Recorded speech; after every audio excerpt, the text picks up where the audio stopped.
আসসালামু আলাইকুম ওয়া রাহমাতুল্লাহি ওয়া বারাকাতুহু। সকলকে ঈদুল আযহার অনেক অনেক ভালোবাসা মোবারকবাদ জানাই। আমরা বিগত কয়েকদিন ধরে দেখছি বাংলার পরিবেশে বিভিন্ন জায়গায় একটা অশান্তি, যেটা অনেক দুঃখজনক ব্যাপার এবং নিন্দনীয় একটা কর্ম। বিগত দিন কেউ অত্যাচার করেছে বলে তার প্রতিশোধ নেবার জন্য কেউ পাল্টা অত্যাচার করবে, সেটা আগামী দিন ফের নতুন যে আসবে, ফের নতুন করে অত্যাচার হবে, সেটা কোনোদিন একটা সমাধানের জায়গায় আসবে না। তাই মুসলিম উম্মার কাছে বলবো, সাথে সাথে বাংলার অপমানিত জনসাধারণকে বলবো, সম্প্রীতি, মেলবন্ধন, ভ্রাতৃত্ব বজায় রাখেন এবং যে নোংরা করেছে তার প্রতিশোধ নেবার জন্য আপনি না মেরে তাকে আইনের দ্বারস্থ করে দেন, আইন তাকে শাস্তি দেবে। এবং কিছু কিছু জায়গায় খবর এসেছে গরিব মানুষদের ওপরে অনেক অত্যাচার হয়েছে, সত্যি খুব বেদনাদায়ক। এরকম মানসিকতা মনে করি পরিবর্তন যাতে হয়। সাথে সাথে আমরা বাংলার পরিবেশে একটা দেখতে পাচ্ছি 1950 সালের একটা আইনকে নিয়ে, যেটা 2018 সালে নতুন করে আবার হাইকোর্টে পিটিশন জমা করা হয়েছিল। সেটার উপর ভিত্তি করে মানে ঈদুল আযহা আসতেই সেটা আমরা নতুন করে দেখতে পাচ্ছি যে গোহত্যা বা গরু জবাইকে কেন্দ্র করে বা বিশেষ কিছু পশুর নাম বলে যে এটা শাস্তি দেওয়া হবে, একটা বিভিন্ন থানায় সার্কুলার দেওয়া হয়েছে বা বিভিন্ন মহল থেকে প্রতিবাদ হচ্ছে। এবং আমরা ইতিমধ্যে দেখেছি বিভিন্ন জায়গায় যারা গাড়ি করে বিশেষ কিছু পশু নিয়ে আসছে তাদের উপর অত্যাচার করা হচ্ছে, টর্চার হচ্ছে। এটা আইনত অপরাধ একটা। কেউ যখন সেটাকে বলি দেবে বা জব করবে, তখন তার উপর ওই আইনের অপরাধটা তার উপর লাগু হবে, তার আগে পর্যন্ত তার উপর শাস্তি দেবার কোনো জায়গা থাকে না। তাই যারা এইভাবে গাড়ি থেকে নামিয়ে টর্চার করছে, আমি মনে করি এটা আইনত অপরাধ। প্রশাসন ভাইদের দৃষ্টি আকর্ষণ করে বলবো, এই জিনিসগুলি যদি হতে থাকে আগামী দিন এই জিনিসটাকে নোংরা রূপ নেবে। তাই এগুলি বন্ধ করেন।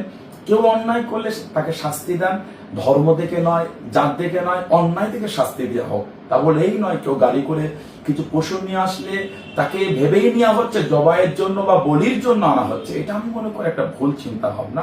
তাই এগুলো থেকে ফিরে আসা উচিত। সাথে সাথে মুসলিম উম্মার মধ্যে এক শ্রেণীর মানুষ যারা মনে করে নিয়েছে হয়তো কোরবানির জন্য ওয়াজিব হলো গরু জবা করতে হবে, এটা একটা ভুল ধারণা।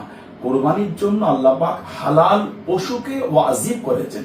হালাল পশু আমাদের করে জব করতে হবে, আমাদের উপর হুকুম, যার সাহেব নিসাব সেই পরিমাণ আল্লাহ পাক অর্থ দিয়েছে, তাদের উপর হুকুম যে হালাল পশু জব করতে হবে এবং নিখুঁত পশুকে জব করতে হবে। ইতিমধ্যে আমরা সার্কুলারের মধ্যে দেখেছি যে 14 বছরের এরকম কিছু ওই বিশেষ কিছু পশুকে জব করলে আইনতভাবে তার উপর কোনো মানে বল প্রয়োগ করা হবে না বা শাস্তি দেওয়া হবে না। কিন্তু আমরা জানতে চাই, একটা 14 বছরের পশু কোনোদিন সুস্থ থাকতে পারে না, মানে যেই যেই বিশেষ পশু কথা বলা হচ্ছে। এবং মানে সেই পশুটা মানে দুধ তখন আর সেভাবে দেয় না বা তার থেকে সেইভাবে উপকার কেউ নিতে পারে না, তখনই তাকে বিক্রির একটা প্রয়োজন মনে করে তাকে বিক্রি করে দেওয়া হয়। আর সেই পশুগুলোকে হাট থেকে আমাদের মুসলিম উম্মাহ ক্রয় করে এনে সেগুলোকে আল্লাহর নামে জব করে, এটা কোনোদিন হতে পারে না। তাই আমরা যদি এই 14 বছরের পশু কুরবানি যদি নাই দিই, শরিয়াতের দৃষ্টিকোণ থেকে আমরা কোনো অপরাধ করব না। তাই শরিয়াত আমাদের যে বিষয়ে ছাড় দিয়েছে, আমরা মানে বকরি করলাম, খাসি করলাম, দুম্বা করলাম, ভেড়া করলাম, আমরা এই এই পশুগুলোকে আমরা জব করলাম, হালাল পশু এগুলো। এবং আমি এটা বলছি না যে গরু জব করবেন না বা মহিষ বা এগুলো জব করবেন না, কিন্তু আমার বলার উদ্দেশ্য 14 বছরের পশু সেটা নিখুঁত থাকতে পারে না, সে ঠিক মতো হাঁটতে পারবে না, সে ঠিক মতো সুস্থ নয়, সুস্থ ছাড়া এমনকি বলা হচ্ছে যে তাকে ডক্টরকে দেখিয়ে সার্টিফিকেট নিতে হবে সে আমাকে কিছু উপকার দিতে পারবে কি, সে পারবে না, শারীরিক অক্ষমতা। সেরকম একটা পশুকে সার্টিফিকেট দেওয়া হবে, সেই সার্টিফিকেটকে সাবমিট করতে হবে, তাকে জব করার জন্য পারমিশন দেওয়া হবে। তাই আমি তো এই বিষয়গুলো থেকে বুঝতেই পারছি সেই পশুটা মানে কুরবানির জন্য উপযুক্ত নয়। তাহলে আল্লাহ শরিয়াতের বিধানকে মান্যতা আমি কিভাবে দিলাম তাহলে? তাই আমাদের এই বিষয়টা দেখা উচিত বলে আমি মনে করি।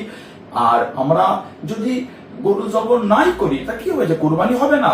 আজকে আমাদের এই বিষয়গুলো থেকে ফিরে আসতে হবে।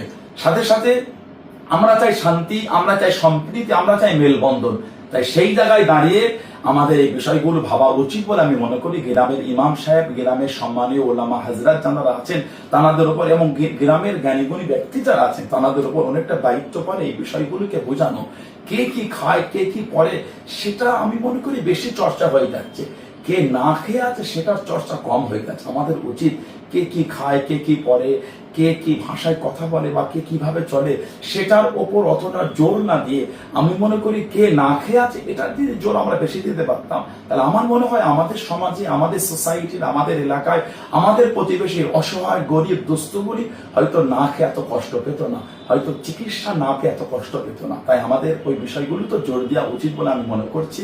আর আমার সব ভাইয়েরা আছেন, সবাই মিলে আমরা বাংলার মুসলিম উম্মার কাছে এই বার্তাটা দিতে চাই, আমরা এই অশান্তি থেকে দূরে এসে শান্তিতে কিভাবে আমরা আগামী জীবন অতিক্রম করতে পারবো সেই বিষয়গুলো আমাদের থাকা উচিত বলে মনে করি। ইনশাআল্লাহ প্রয়োজন হলে আগামী দিন আমরা দরবার শরীফের পক্ষ থেকে এবং বাংলার সমস্ত উলামা হাজরাতদের করে ডেকে আমরা আগামী দিন শরিয়াতের আরো যে বিষয়গুলি আছে সেগুলিকে আমরা আরো ডিপলি আলোচনার দিকে এগিয়ে যাব। এবং আরেকটা বিষয় যে অনেক জায়গায় অনেকে গরু কিনে ফেলেছেন বা বিগত দিন যেটা হয়েছে গরু কিনেছেন, বাড়ির সবার নাম দিয়েছেন, কিন্তু আমাদের ভাবতে হবে বাড়ির বাচ্চাগুলোর উপর কোরবানি ওয়াজিব না। আপনার স্ত্রী যদি সেই অর্থের মালিকানা না হয় তার উপর কোরবানি ওয়াজিব না।